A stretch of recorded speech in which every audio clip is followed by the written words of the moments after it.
Thank you so much for tuning in to What I Know Now. I know that there's so many podcasts on the market at the moment, and I really appreciate you downloading ours.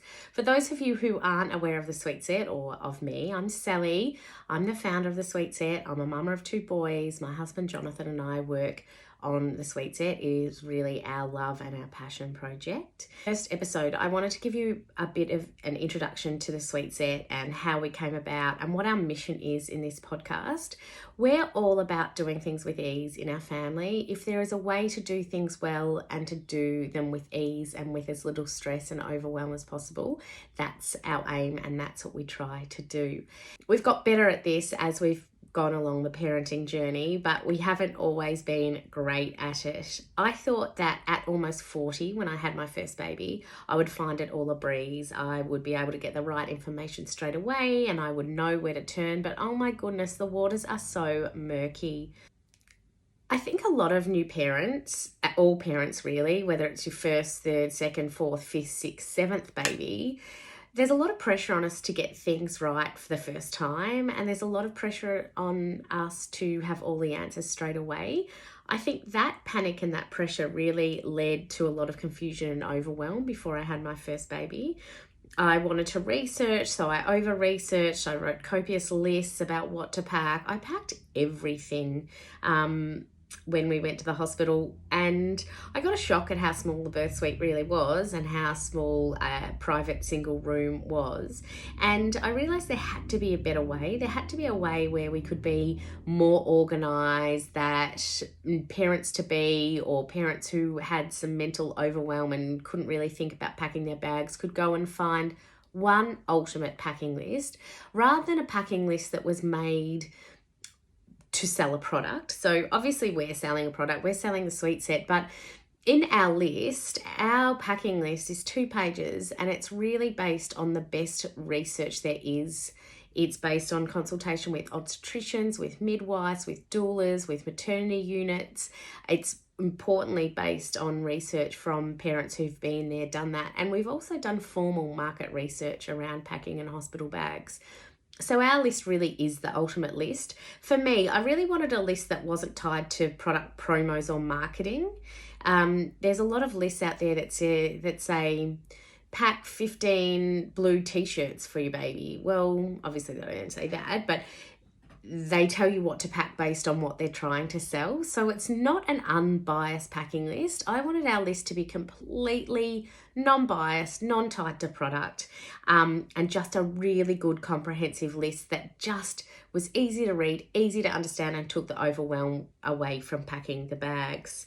I wanted to be organised in a small confined space such as a birth suite, so we made co-labelled bags with that list. They're BPA free, they're made in Australia, they're reusable for all sorts of baby situations. The Sweet Set doesn't just end in the birth suite, and at the end of their long life, they're recyclable, so they've got good environmental credentials. Really, the Sweet Set started with a product, and it was all about making things easier for us.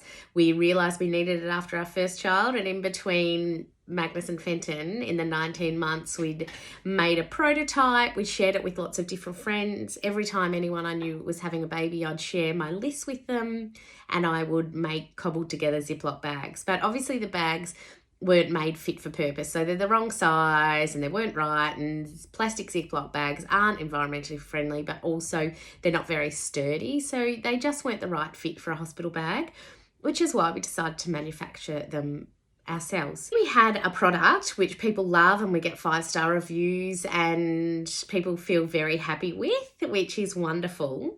But throughout the short life of our business so far, we've really seen a need for good, robust and researched information for new parents.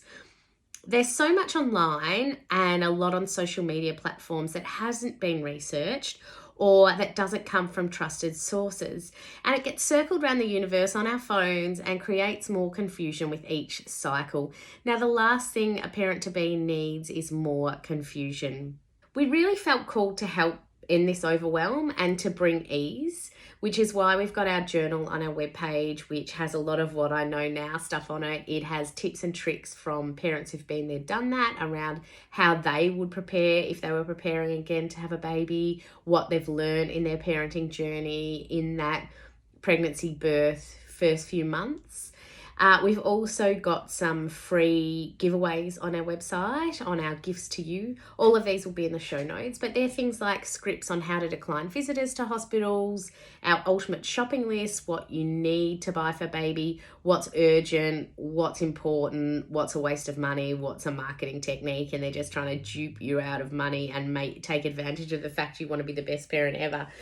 So that's all available online, but we really felt that there needed to be a better way. Part of this ending the overwhelm is why this podcast started. We wanted to be able to offer the Sweet Set community good, robust information in really quick, easy to understand explainers. So my background is actually in communications and marketing, in politics and diplomacy, and my jobs were all about getting complex information and distilling it down into the important key points. So I'd like to think that that's what we're doing here in What I Know Now podcast, and I hope that that past life experience of mine, combined with my experience as a mum, helps end the overwhelm when it comes to information. I think that all parents, young and old, feel overwhelmed by the pressure to have it all worked out and perfect before baby's even born. And often we spend so much time getting a good looking nursery set up that we haven't actually talked about the pressure of being prepared or our values around parenting.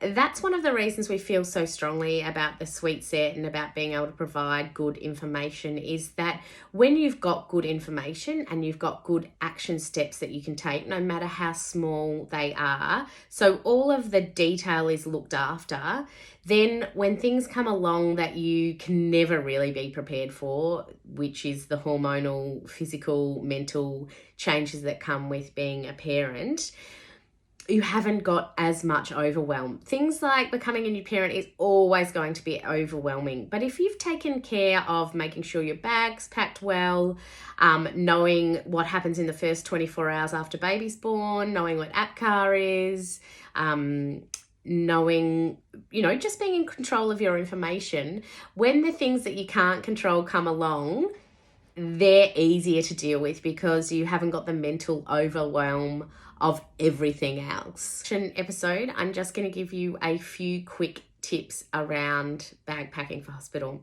I'm not a normally naturally organised person. I live with an element of chaos all the time. This podcast is being recorded in our spare room, and I've got pillows and doonas and piles of washing, which have finally come in handy. And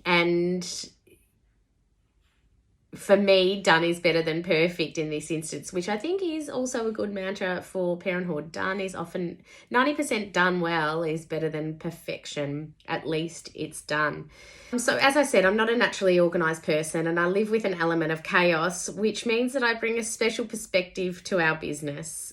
And hospital and birth is unfamiliar and often an uncontrolled situation. So it's good to be able to control what you can and then focus on the important things rather than what's in your bag in your hospital. So my tip is prepare well beforehand. The magic number for hospital packing, we say, is around 33 weeks. My mum would disagree. I was born very premature. So anytime anyone announces they're pregnant, mum straight away says, have you packed your bag? Have you packed your bag? Even if they're 12 weeks pregnant. But the magic number is around 33 weeks. Then you get a better idea of what your baby may weigh, how their weight's tracking, and so you can work out the sizes that you need to pack in your bag. You don't need to put your bag in the car though until maybe 37 weeks. Just pop it in when you've packed it and you're feeling comfortable what's in there. Just pop it in the back of your car and have it ready to go. From about 35 weeks, another tip that I give is make sure your car has full petrol. So never run your petrol down low. I know it sounds a ridiculous thing to say, but if you have to dash to hospital in the middle of the night, you don't want to be stopping at the servo for petrol and a packet of twisties, do you? My big tip around hospital bag is teamwork makes the dream work. So if you've got a support person, and make sure they're playing an active part in packing, that they know where and what things are.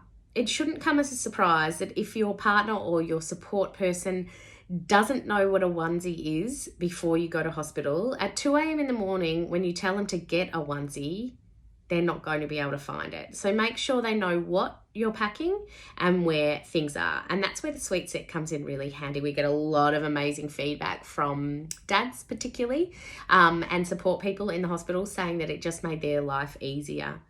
The reality is the dad or the other mum or the support person is much more mobile than the birth parent. So it means that they're the ones getting things out of the suitcase. So it's important that they know where things are. The other tip is only pack what you need, and you need I know where to get a good list to pack what you need, but pack a few things that bring you joy or make you feel comfortable. I sound a bit like Marie Kondo, bringing things that spark joy, but it's important to bring a few little personal touches. I talk more about this in a later podcast around how to make the hospital feel more like home. Another little tip around packing the bag is you don't have to put it all in one big heavy suitcase. My advice is to have 2 bags. So have one sort of hard shell bag, but small, so carry-on luggage size, and then have another bag, which perhaps can be a soft material or another carry-on. So my preference is a hard shell carry-on, and then sort of a duffel bag. I know in Australia, Country Road and Sports Girl both do duffel bags, and they have done for years and years. So they were my preferences. So all of baby's things I put in the hard shell carry bag. And for those of you who are looking at this on YouTube or on Instagram stories, that's the exact bag behind me. So all of baby's things went in the hard shell bag, and then all of my things went in the soft bag. I'm just going to talk to you a little bit about what I promise with this podcast. I promise that the information won't be overwhelming. I promise that the research will be robust and that everything I say will be fact-checked. I promise that the show notes will be good and comprehensive and you'll find links. And I promise never to judge. As long as you make the best decision based on the best advice, where you're safe and your baby's safe, that's all that matters. If you've enjoyed this, our first little chatty episode, there's not much content in this, but if you've enjoyed it, please jump on. If you listen on Apple, on Spotify, wherever you listen to your podcasts, I would really love you to jump on and subscribe. We're just a new podcast, and as for those of you who know us, we're a small business, we're doing this, or we haven't got $1 million budget, I haven't got audio engineering, it's me in my office during nap times or when the boys are with their dad. So bear with us on this journey of anti-overwhelm. But for me, I would love you to help me help parents-to-be by making sure that they can listen to these tips and these tricks and everything that is robust. So I would really love for you to help me help more people. So if you know someone who's pregnant, I would love for you to share this podcast. I would love for you to share it with, even if you see a random stranger in the street, it would be really beautiful if you said, oh my goodness, I've got a great podcast for you to listen to. It's really short. It's not overwhelming. So tell strangers, tell your friends. We would love your support in getting great, robust, researched information out there for new parents and parents-to-be.